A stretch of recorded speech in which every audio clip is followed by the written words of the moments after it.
This is Beyond the Sidelines with Ethan Schmidt and George Belecci, only on 4stateshomepage.com.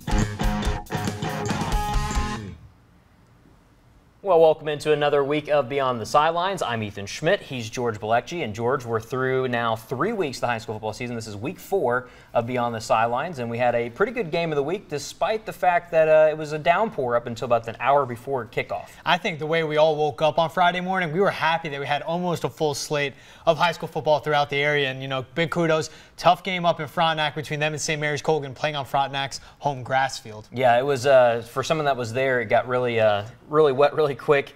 You were kind of trudging through the mud and trudging through the water. I had batteries like in my jacket just to keep them dry in case I needed to switch the camera. But I don't even know if I could have got to them, George, because literally there was like 6 trash bags and a whole rain jacket on it. So, but despite that, we still had a good game. I felt that the game went really well. Those 2 scores that you see the final score being 14-0, the 2 scores were really scores that came from big plays. It wasn't really something where, you know, someone had sustained a drive. The first one came from 39 yards out. Cash Marietta able to score on a little bit of a trick triple option that wasn't, you know, a pitch triple option. It was 1 read, come down the line even more, 2 reads, give, or keep it yourself for Cade Simmons.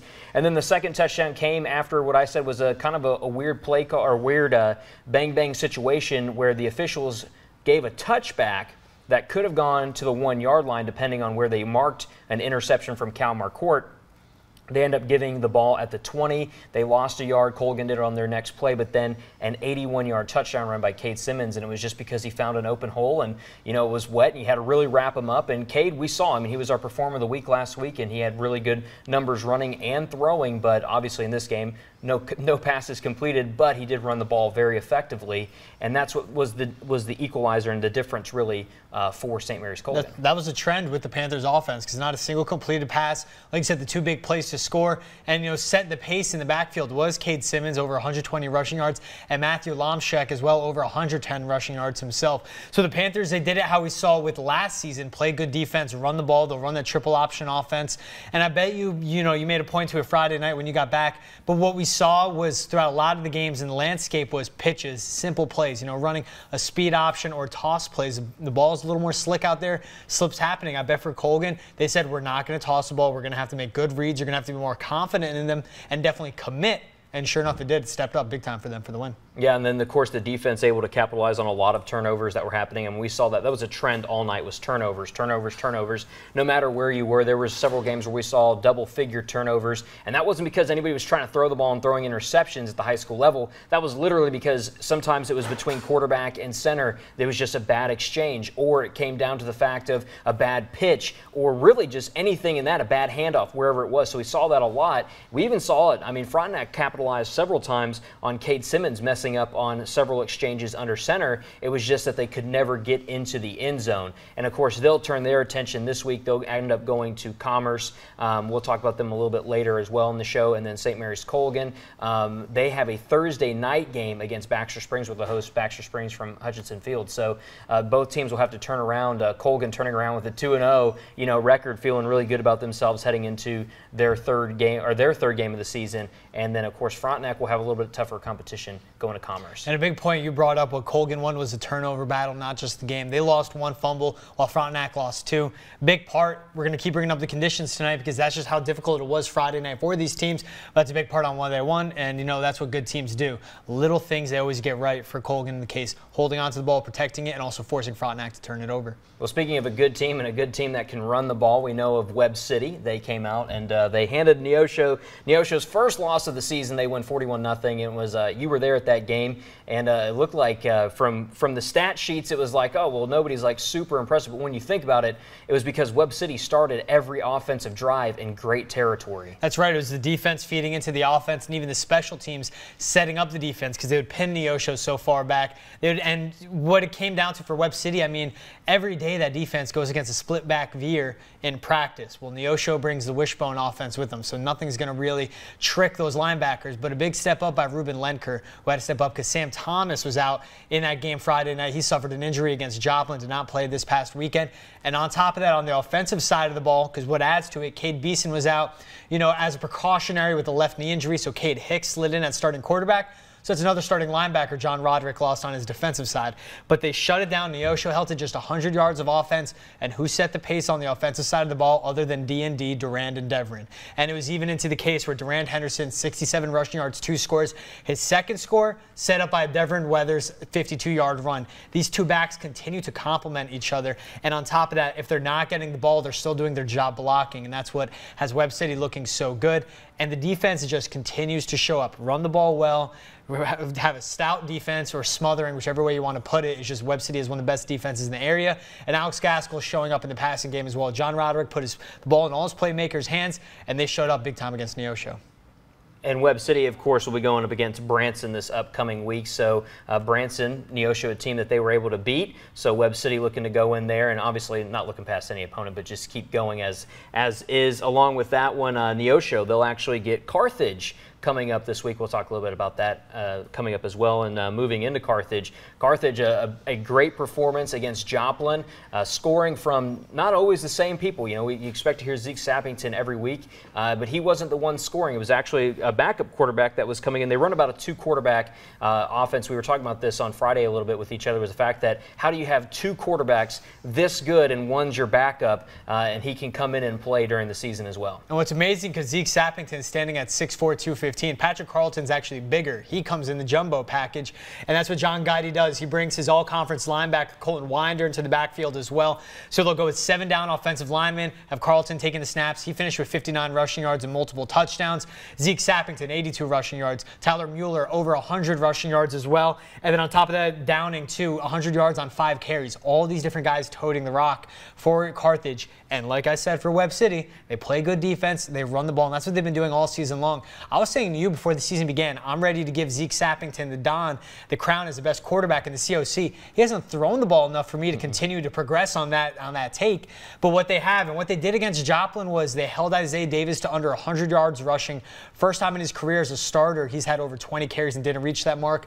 Zachary Westmoreland held under 100 yards receiving. Their biggest assets on offense, Carthage kept them in check, and that's what really led to them. As everyone was, they were battling the water, they were battling the rain. The Carthage Tigers really responded well to it. And what you saw, too, was the 4th play of the game, a Blake Tash interception. That rarely happens. They were playing, to really push a turnover and, force interceptions, get the ball in their offense's hands. And on top of that, when they would respond after a goal line stand, the drive opened up a 19-yard run, 14-yard run, 12-yard run, another 15-yard run, continually just running the ball down opposing defenses' throats. And Carthage continues to do that. They have the guys up front, led by Andrew Rainey, to do it. On the defensive side, Colton Winder and Jaden Morgan at corner. And under center, Zeke Sappington and now Patrick Carlton. So a very unique team to watch with all the individual players they have. And one of the biggest things that we mentioned, the themes of just that Friday night, because it was so nasty outside, was the fact if you could run the ball, you had the best chances of winning your game. If you had to rely on the pass at all, those were the teams that we really saw struggle in this week. And Joplin was one of those teams because they do rely so heavily on the pass. Blake Tash, we know how efficient he is. Obviously, in a rain game, that's going to go down. But the way that Carthage is able to run the ball, that just takes away from the fact of, can Joplin bounce back into it when they're still looking for big plays through the air. That also did surprise me a bit, Ethan, because what I saw, what they did to drive down the field, 7 offensive linemen at the line of scrimmage, keep feeding the ball to Isaiah Davis. He's so patient, and he can be with all those seniors up front, which he proved to do. But like I said, with the goal line stand, Joplin finally gets there. They throw the ball on 3rd down. They throw the ball on 4th down. And the 4th down pass went to James Moman instead of Zach Westmoreland, who's one of the best receivers at attacking the ball at the highest point. And it goes into it. The play calling, it starts out with Isaiah Davis, and it kind of trickulates away from them. Goes to Nathan Gleeds, his backup. You got to continue to put the ball in your best players' hands if you want to beat a team like Carthage especially, but also goes back to a week ago in Webb City. A 1-possession game at half. Isaiah Davis didn't seem to get the ball much in the second half, neither did Zach Westmoreland. So it's kind of our opposing defenses, making good halftime adjustments to take away Zay and Zach, or is it just the offense making maybe too many adjustments, overthinking in halftime instead of just, if it ain't broke, don't fix it, like John Guidy does. Absolutely. And Carthage, as I mentioned, will go to Neosho. That'll be their game coming up. And like I said, we'll talk about it a little bit more in a minute. And Joplin, they'll get Republic at home, so they'll get a chance to bounce back against a Republic team that Carl Junction just beat. But before we go on to Carl Junction, let's look at another game. Cassville, still undefeated. They beat Monette 49-12. It's been a great start for Cassville. That senior leadership really paying out for them. That's right, because it's Anthony Tolbert at running back and outside linebacker. Shannon Haney making the right reads. And Cassville, their final, I think, living up to all the hype they have around them, but it's the perfect timing of the experience they have. This is the 6th time that we're having the actual Berry County Brawl Trophy, and for Cassville, this is their 3rd win. Overall in the series between the two schools, Cassville 10 wins, Monette 9. So it just shows how big this rivalry is, and despite the records, despite the talent, it's always a good game, but Cassville showed up with a big punch right away, big long runs like by Browd and Petty, and then Monette responds with Jamie Ginn on an 80-yard run. And Jamie Ginn, he's a very fast player, really athletic. He has 4 touchdowns of 60 or more yards this season. So that's a good athlete to watch. But I expected this from Cassville because, yes, we could say, you know, it doesn't matter. It's a rivalry. Everyone steps up. Cassville handled Monette as they should in this rivalry game. And, of course, we move on to some of our surprises. Cassville, as I said, they're going to move out of our surprises, and they did finally. They're finally the real deal. That's right. Now we're looking at them. They're real deal. Surprises, though. Jasper 3-0 as well. They beat Liberal 46-6. And they have one of the best athletes or best running backs, we'll say, in Class 1, and Levi Hale, 6'2", about 220 pounds. And then complementing him as another back is Mason Hatfield, you know, much smaller in stature, about 140 pounds, but much more athletic. And between the two of them, over 270 rushing yards. And compare that to Levi Hale last week, what he did, over 200 yards on the ground and I believe 5 touchdowns. So we're seeing how what Jasper's key to success is, who the ball flows through. Take on a team like Liberal, it's what you expected. And, you know, I mean, I'm a broken record. I'm sorry, but Friday night, with the weather that it was, these teams that like to run the ball played into their hands. Yeah, there was double figures of turnovers in that game combined between those two teams in Jasper and Liberal. Let's move on. Carl Junction finally picking up their first win of the season. They beat Republic 14-10. And then both their touchdowns came in the first half. It was 14-10. They had to deal with an hour lightning delay at halftime. Now, that's tough because you could be warming up, and some games were delayed, like it was for me with Webb City, a half-hour kickoff delay. Carthage's game was 15 minutes. But to already be in the motion of everything, you go in the locker room, and you got to wait another hour, get re-warmed up. That's what's really tough. Now, for Carl, it showed how their defense played in the second half, though, because they did have a turnover with just 3 minutes left in the game. That was the first time Republic crossed the 50-yard line in the second half, but their defense forces a fumble right on the goal line, and they recover. And the run game, as we said, it's flowing through Joe Kennedy. 187 rushing yards, 2 rushing touchdowns. He's a key to success on offense. They needed a win like this. Republic put up a really good fight because they were looking for their first win of the season as well. So two teams in a similar position of working their way up. But for Carl Junction, they got it how we're used to seeing Carl Junction football played, with defense, and that shows with them finally, you know, having a low-scoring affair for their opponent. And another team picking up their first win was Seneca. They get a win over Nevada. That game 35-12, the final score. And that's what we were waiting for a long time, and it kind of came down to these are the names we were seeking to hear in Gavin Klaus and Trey Wilson. Trey Wilson on his own scored a touchdown, forced a fumble, and recovered it, scored another touchdown on the following drive in a span of about over a minute of game clock. Gavin Klaus over 80 yards passing in that weather, which is impressive, 59 yards rushing. Seneca's defense, we finally want to see them hunker down. Not the best competition they'll see in Nevada, but they finally get the win. They were just ready because the first 2 weeks, how tough it had to be for them to lose such a close game to Springfield Catholic and Tyson Riley, then to get shut out by Reed Springs. Very unique situation. We saw the huge jump they made, not only offensively but defensively, all around as a culture down in Seneca for the Indians. Well, they finally get that first win of the season. And before we can move on, of course, we have our game of our week, which was Frontenac versus St. Mary's Colgan. St. Mary's Colgan winning that game 14-0, courtesy of really the go-ahead touchdown, the 81-yard touchdown run by Cade Simmons, and that will be our call of the week. Simmons going to run it straight ahead. Room to run. He breaks into the open field. It's a foot race. Cade into Frontenac territory, 35-30. Simmons to the 20, 15, 10, 5, touchdown Colgan. 81-yard quarterback sneak there by Cade Simmons. It's 13-0 Colgan. And a big shout out to Mike Snow at 100.7 FM, ESPN out there in southeast Kansas. Doing a great job, bringing a great game, even though, as I said, it was pretty nasty when we got out there for that game of the week. But, again, St. Mary's Colgan picking up the win, going to 2-0. Now we move on to our new game of the week, and the new game of the week this week features the Carthage Tigers. We're back in the COC. Carthage Tigers taking on the Neosho Wildcats. And Neosho starting the season 2-0. They ran into Webb City, pick up their first loss. They'll get a chance to hopefully try and make something happen, rebound against Carthage, who last year if you were at Carthage Neosho for either one of those games, they were very tough-fought games that Neosho played against a Carthage team that was, at that point, already back into a full swing of things. So we'll see what happens this year. And they have guys back from that, the district tournament game where they lost to Carthage, but just guys that had that postseason experience against them, how big that was. They had the 2 wins at the end of the season going into districts that had them bounce back. Big part for Neosho, they do have this game at home. That'll help out. But what comes with it is that, once again, can someone stop this run game from Carthage? We haven't really seen them throw the ball much, aside from a Zeke Sappington and Jaden Morgan touchdown pass.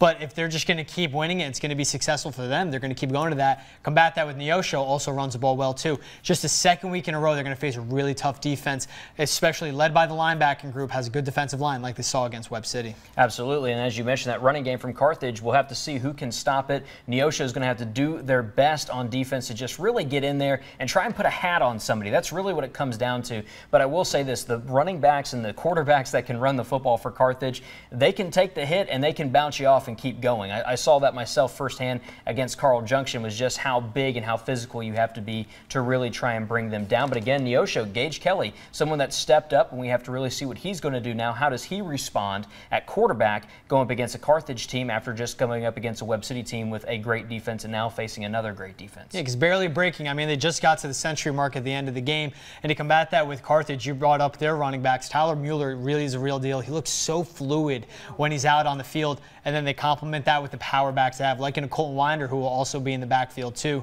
The defense forces the turnovers. They're really heady players for John Guide's guys. The preparation for them, you can see it right away onto the field. But led by Tyler Mueller in the backfield, that's a big part for them. All right, and of course, as we know, on Friday nights, we're always fired up for our Game of the Week. But if you're not fired up for the Game of the Week just yet, we do have something that'll get you there. How about our hype video for Carthage and Neosho?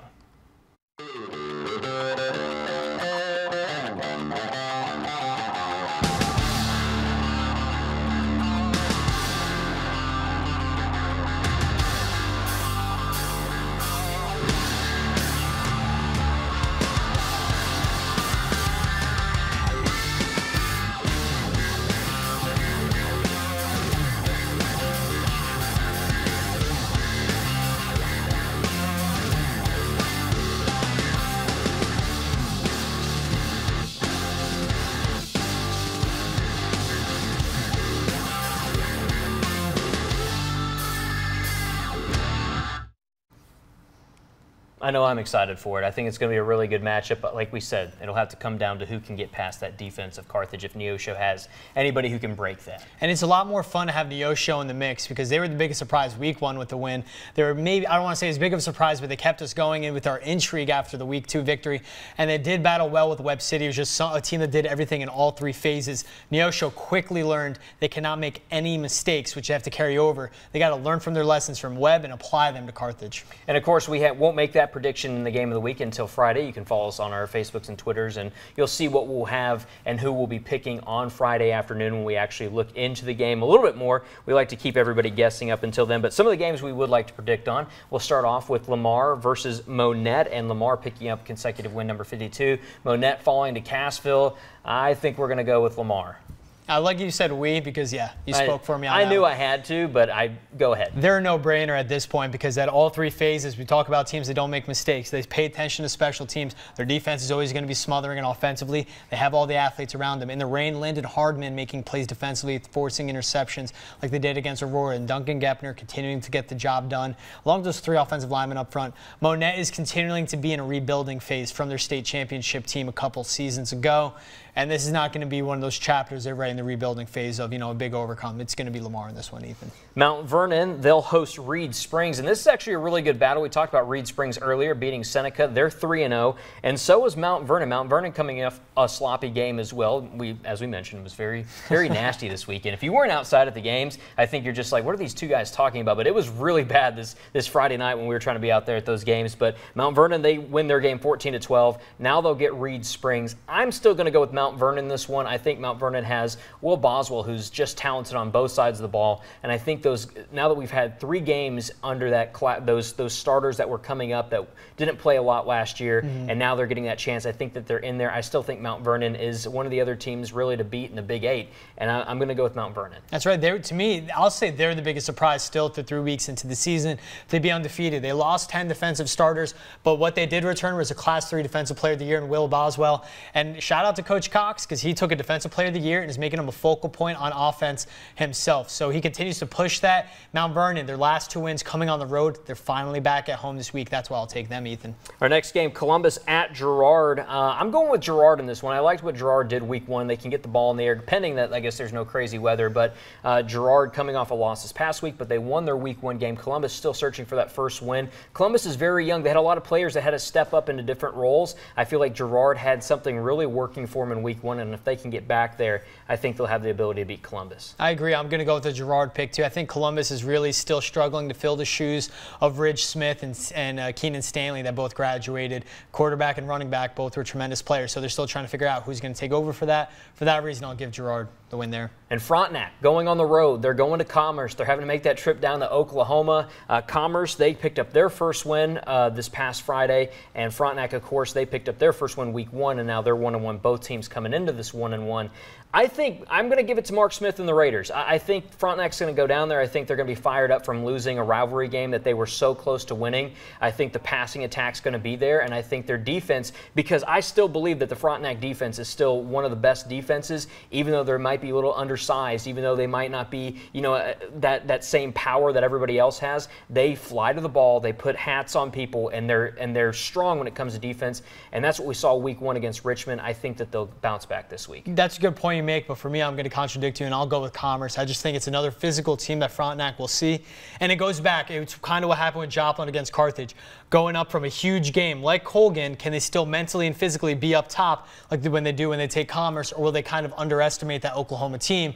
While Commerce, they're really looking forward to having Kansas come down the road and take them on. They want to show what the Sooner State is made of, and they're a big team, like to run the ball just like Colgan does. So I see that being a problem for Frontenac in this one, so I'll take Commerce. All right, well, that's our picks right now. But, of course, we always turn to a certain sports swami in the area. When he comes down to his picks, I give him a text. I say, hey, man, these are your games. And we turn to Andy Searcy for his picks for this week. He is going to go with Carthage getting the win over Neosho in our game of the week. He's going with Lamar. He's going with Mount Vernon, Columbus, and Frontenac. So we might have the shakeup in the top spot depending on what games go and which games fall the way that we've predicted or the way that Andy's predicted. So he is still undefeated. He's 15-0. So we'll have to see what Andy's going to bring this week, and maybe we get a loss for him somewhere. It has me worried because I picked 2 games separate of what he has. So. And yeah, 15-0. We gotta see what's going to happen. I could either make up 2 games to him, or I'm just going to be down 4 now. So we'll see what happens there. We'll see. Hopefully, if he picks up his first loss, I'll be even closer. That's what I'm looking for. I'm looking for that just to be a little bit closer to him. But of course, normally we would have Ray Foreman with us giving us our forecast, but we like to remind everyone that you can always tune in on Thursday nights and Friday nights, because Ray will have your forecast, or Adam, whoever's in the office on a Friday or a Thursday, or hey, Coleman might even come in. We don't know. I've seen Coleman in here on a late night. People don't believe it, but it's happened pigs before. may fly. So we don't know. Maybe we'll have Coleman do a prediction for us one week. What is that like? Maybe? Or maybe we'll do weather. Maybe we'll do weather. We'll look outside and tell you what it is today, but we couldn't tell you on Friday. They're not that desperate. Not at all. But again, thank you guys so much for tuning in and watching us this week. We appreciate it. And of course, you can only catch this on 4stateshomepage.com. For George Belecci, I'm Ethan Schmidt. Have a great week. This is Beyond the Sidelines with Ethan Schmidt and George Belecci, only on 4stateshomepage.com.